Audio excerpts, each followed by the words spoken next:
Jethro yelling about? Sounded like he said we got a litter from Mom. What's all the commotion?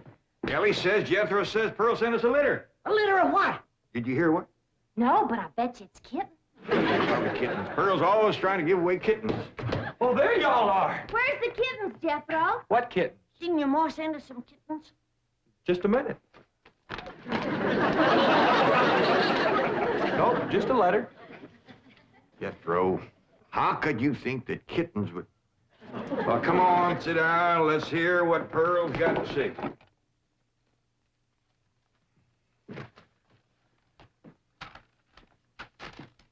Dear son and kinfolk, I take pen in hand to say we are all fine back here. How are you all out there? Just fine, Pearl. That's right. Jethro, I hope you are making good marks in school out there. Ma thinks I'm going to school.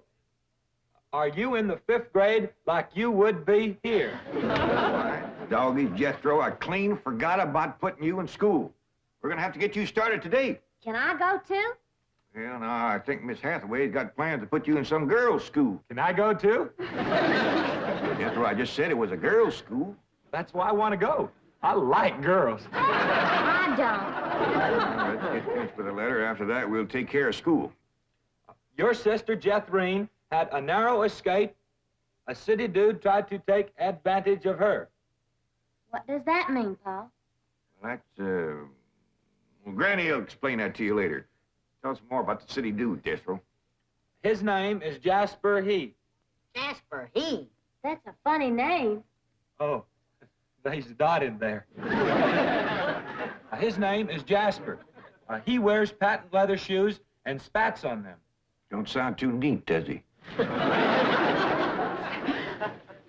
He seen your sister at the cabin when I went there to keep an eye on it for Cousin Jed.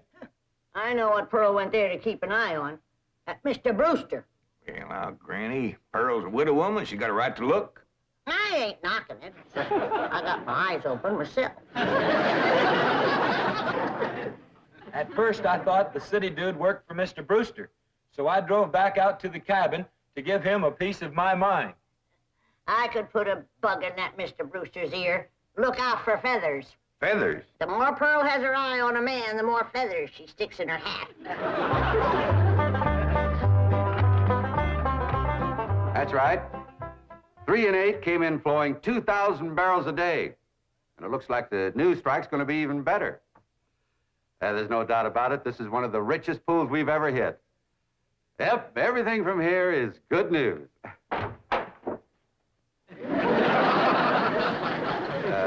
Well, not everything. I'll call you back. Mrs. Bodine, this is a pleasant surprise. Well, thank you. Although you might not think it's so pleasant when you hear what I have to say. Oh? One of them oil fellas working for you has made advances to my daughter. Made advances? Well, what would you call being picked up and carried off by brute force? Well, I'd call that making advances. What's his name? Jasper Depew. Jasper Depew. I ain't seen him myself, but from what Jethro tells me, he's a pretty slick article. Oh. Oh, Mr. Brewster, you don't know how hard it is for two girls living alone like Jethrine and me. You see, my son Jethro's in California with Cousin Jed, leaving us no man to protect us. I'm a widow woman, you know. I guess wherever you have two unattached girls living alone, there's bound to be trouble. Especially when the girls are the kind that men call lookers. Did you say his name is Depew? Jasper Depew. Calls himself Jazzbo. Oh, Jethrine says he's a flashy dresser and a fancy talker and drives a sporty car. Regular big city dude. I guess Jethrine's kind of like me when it comes to tall, handsome city fellas. I'm just putty in their hands. Nope, no one by that name working for OK Oil. You mind if I look? Oh, well, no, go right ahead. I'm bound and determined to find the rascal that trifled with the affections of my sweet, innocent, helpless baby girl. Ma! Jethrine, I thought I told you to stay in the buggy. I seen Jasper Depew coming. Here? Yes'm. Oh, well, thank goodness. goodness we got Mr. Brewster to protect us. Oh, there he is. Mr. Brewster throwed his arms around me and held me in his strong embrace. What's an embrace, Paul? Well, that's when folks kind of twine their arms around one another. You mean like wrestling? It's sort of like wrestling, except they ain't mad. It's like wrestling for fun. I reckon you could say that. Go on, Jethro. Then we heard a knock on the door, and we knowed it was Jasper He. Better look for that dot again. Oh, yeah. We knowed it was Jasper. He was there to get Jethrine. Her beauty had set his heart to burning with flamin' desire. What's flaming desire, Paul? Well, Granny will explain that to you later. Well, I'll try. But you're sure counting a heap on my memory.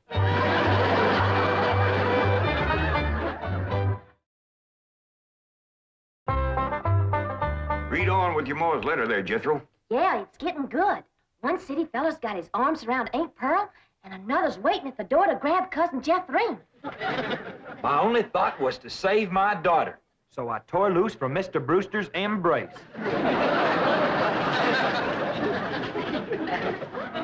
I saw Jethrine heading for the door, so I quick throwed myself betwixt my child and danger. But sweet innocent Jethrine, not knowing better, let that rascal in. He went right to sweet-talking in a voice smoother than fresh churned butter. Hello again, you great, big, beautiful lump of sugar. I brought you something all the way from Eureka Springs. Genuine orchids growed in a hothouse. And this lovely young girl must be your sister. I'm her ma. No. Yeah. Well, for Jethrine's beautiful mother, a little gift of genuine French imported perfume all the way from Paris, France. Oh, well, you had an order. Oh, my goodness. Genuine Paris, France perfume. Look at that French writing on there. That says, "Ah, d'amour." That means, oh, love. Ain't he a sport, Ma? And for Jethrine's handsome father, a genuine cigarette case. Silver. Thank you, but I am not Jethrine's father. No, Mr. Brewster ain't my husband. He's just a friend. Well, any friend of Jethrine's beautiful mother is a friend of mine. This is from old Mexico and hammered out of solid silver by the Aztecs Indians hundreds of years ago. Well, that brings up an interesting question. Why would the Aztecs make cigarette cases when they had no cigarettes? That is an interesting question. I'll have to ask some of my Aztecs friends about that. Hey, Dog. Remember, ain't she sweet? Well, I've read... Hey, what happened to your orchids? Nothing. I ate them already. You mean you ate all them expensive orchids? Mo, you should have spoke for one. They wasn't very filling. Ain't she sweet? From her head down to her feet, and that's a long way. But I ask you very confidentially, ain't that baby sweet? Ain't she large? But she gives me such a charge. I ask you very confidentially, ain't that baby large? She stretches out in all directions. I'm in a shout. Lordy, that's perfection. Are you with me? Ain't she keen? Well, that's the most I've ever seen. And I'm here to tell you I'm her ding-dong daddy, and she's my queen. And she is king-size, my Jethrine. Lots of mama, my Jethrine. She carries me away. Jethrine, put him down! So your sister Jethrine has got herself a steady fella now. He says he is going to ask for her hand someday. I hope he will take the rest of her, too. Ha ha. Give my love to all and be a good boy. I am going out now to mail this letter and get some more feathers for my hat. As ever, your loving mother. Gee, sure nice to hear from Ma. Nice letter, nice hearing. Jethro, you and me's got to go right out and find a school and get you to going. Granny, you pack up a nice lunch for Jethro to tote along. How about a big mess of poke greens and chitlins with some pole and a big pot of sorghum to dip it in? Fine. Oh, Granny, it don't have to be that fancy. Some of the other boys here in Beverly Hills might not have it so good. They go to complaining to their folks. Let them complain. It ain't gonna hurt none to raise their standard a little. I'll get the truck up to Jed. Paul, please let me go with Jethro. I can help him fight if the big kids in the 5th grade goes to picking on him. I know for sure that Miss Hathaway has got other plans for your schooling. But with Jethro gone, I won't have nobody to play with. Oh, yes, you will. I just remembered something. Mr. Drysdale's stepson is coming home for Thanksgiving. And he's going to be living right next door. And you can play with him. Mr. Drysdale gave me some pictures of him. Here's some pictures of Sonny. That's what they call him, Sonny. He's been going to a lot of schools, and you ought to know some real good games to play. Ain't he something? Yeah, but what? Well, he's a boy. Sure? Ellie, just because he's wearing... Well, there's Jethro. Now, you keep thinking about how much fun you're going to be having with him right next door. You know, he does kind of favor that movie actor, Rudolph Valentino. Here's Jethro's lunch. I didn't have time to fix much, but it'll hold him till he gets home from school. I got a real surprise in there. I've been saving it for a special day, and I reckon this is it. What is it, Granny? Deviled hawk eggs. Doggies. Makes me wish I was going to school.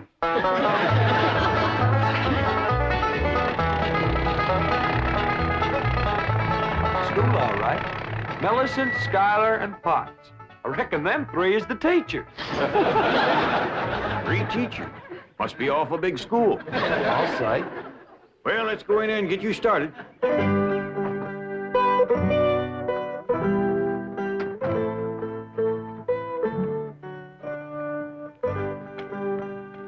you are.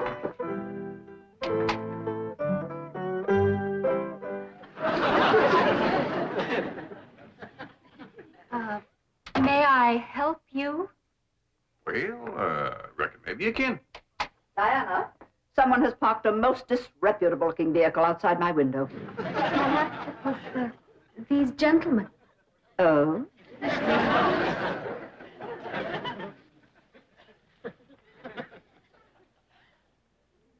Yes? What is it you wish? Well, I'd like to get my nephew started into school. Here? Yeah, here's all right if you got room for a desk and his lunch basket. My dear man, this is a most exclusive private school.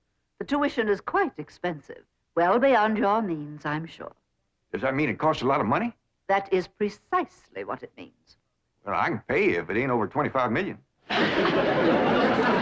25 million? Yes, ma'am, that's all I got. Dollars? Yes, ma'am. In cash. Yes, ma'am. This is obviously a practical joke perpetrated by one of my envious competitors. What is your name? Jed Clampett, ma'am, and this here... And you expect me to believe that you have $25 million? Well, no, not on me, ma'am, but my neighbor, Mr. Drysdale, he's keeping it in his bank for me.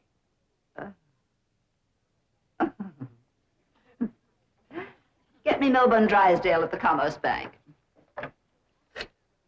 You see, it just so happens that Mr. Drysdale holds the mortgage on this school, so we are very well acquainted. Hello. I'd like to speak to Mr. Now, Milburn Drive. if you wish to admit that this is a hoax and be on your way, we will forget the entire incident. Otherwise, you may be liable to some sort of action for invasion of private property and impersonating a millionaire. Mr. Drysdale is coming on the line now. Thank you. This is your last chance, Mr. Clampett. My next call will be to the police. Very well. Mr. Drysdale, Millicent Schuyler Potts here. Come in, come in, come in, come in. Thank you, ma'am. Diana, tea for these gentlemen. Crumpet? Oh, no, ma'am, Clampett. Tea, Diana. Use the spode, he said. Well, sit down, sit down, sit down, sit down. Just the 2 of us. Ellie Mae and Granny didn't come. Yes, well, do make yourselves comfortable. Mr. Drysdale's exact words to me were, well, never mind his exact words. Apparently he values your friendship greatly, and Mr. Drysdale is a very important mortgage. Ma'am. Then now then, shall we talk about your youngster who's entering our 5th grade? What is his name? Jethro Bodine. Bodine? Jethro. No, ma'am. Jethro Bodine. We always put the last name first. Now, male, of course. Yes, ma'am. Just got a letter this morning. Date of birth? December the 4th. Year? No, ma'am. Back home. We only been here a few weeks. Perhaps you should answer the questions for our vital statistics. Now, we need to know the complete birth date, which in turn gives us the exact age. Now, we have December 4th, and judging from the fact that your nephew is entering the 5th grade, I would surmise that the year is 51 or 52. Am I correct? Oh, Jethro ain't near that old. And in the 5th grade? Why, that's wonderful. Well, perhaps we have a budding genius on our hands. Archie! I'll pour. Oh, Diana, I'd like you to bring me one of our boys' uniforms to show these gentlemen. A 5th grade size. No, on second thought, you'd better make it 3rd grade. He's younger than average. Mrs. Parker. We require that all of our students wear identical uniforms. It makes for less friction that way. Otherwise, the boys of millionaires are apt to be taunted by the really rich. I bet you Jethro will look right good in a uniform. He can't wait to be a soldier. Oh, yes, many a young lad is like that. However, our uniforms do not reflect any militaristic design. No, rather, we strive for something gay, attractive, and smart. Oh, there you are. Charming, isn't it? Now, you take this home and have Jethro wear it when he comes to school in the morning.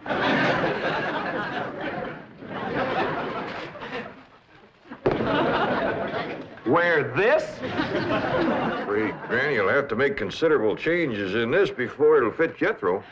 So tiny? Yeah. And in the 5th grade? Why, the boy must be a genius. Well, you may be very sure that we will bring him out. Where is this? He'll bust out. Now then, how do you gentlemen like your tea? We don't know, ma'am. We ain't tasted it yet. Oh, you are the fun-loving one, aren't you? Yes, ma'am.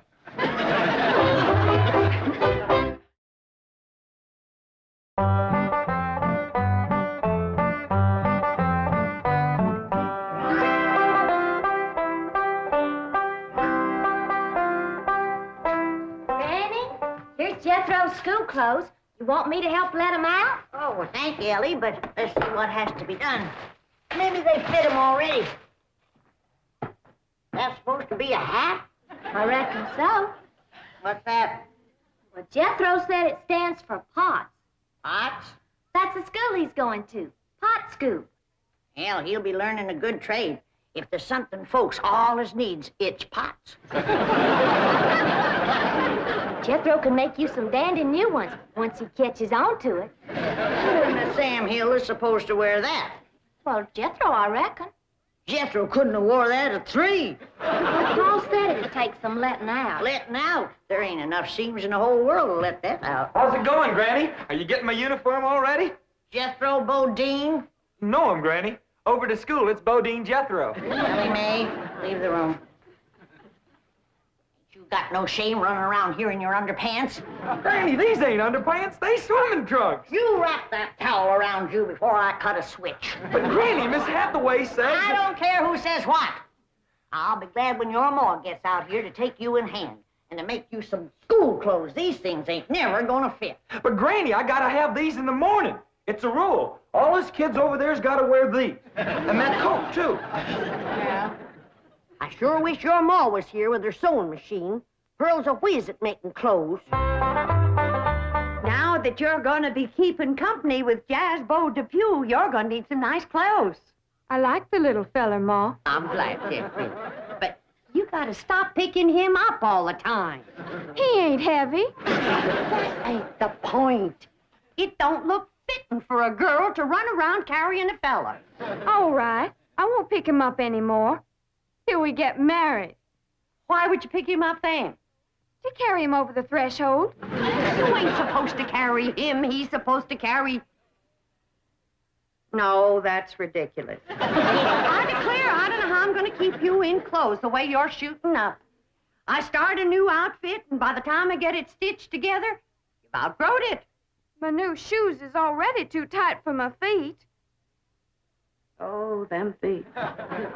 If they get any bigger, you're going to have to go outside to turn around. My feet ain't as big as Jethro's. Well, of course not. He's a boy. Just think, your brother Jethro's going to school in Beverly Hills, California. Yeah. I'm homesick for to see him, Ma. Me too, Jethro. I'll bet your rich Uncle Jed has Jethro duded up like one of them actors in movie pictures. I can't understand these Beverly Hills schools. Wearing that uniform ain't gonna make you no smarter.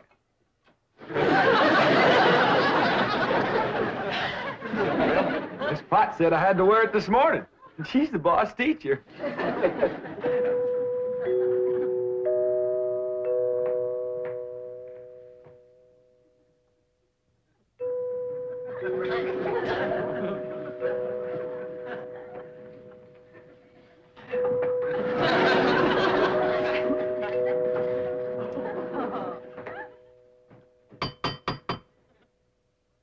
Danged if Jethro ain't right. Every time that music plays, somebody comes to the door. Good morning! Good morning! Surprise! Surprise! Good morning, Miss Potts. I decided to come by and drive our diminutive genius to school myself. What? Your nephew, Jethro. Oh, yes, ma'am. Jethro!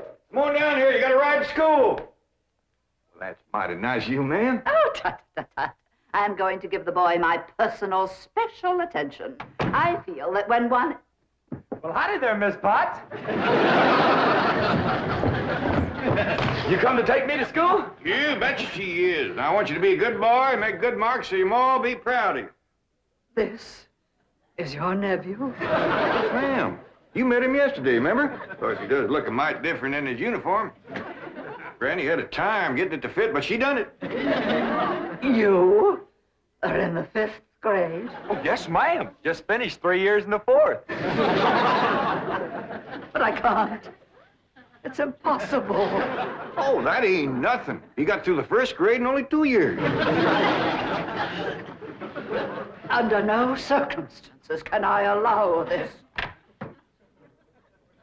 Well, say, here comes Mr. Drysdale. I reckon he's coming to see Jethro off to school. Come along, Jethro. Get my take off. This is the way we go to school. This is the way we go to school.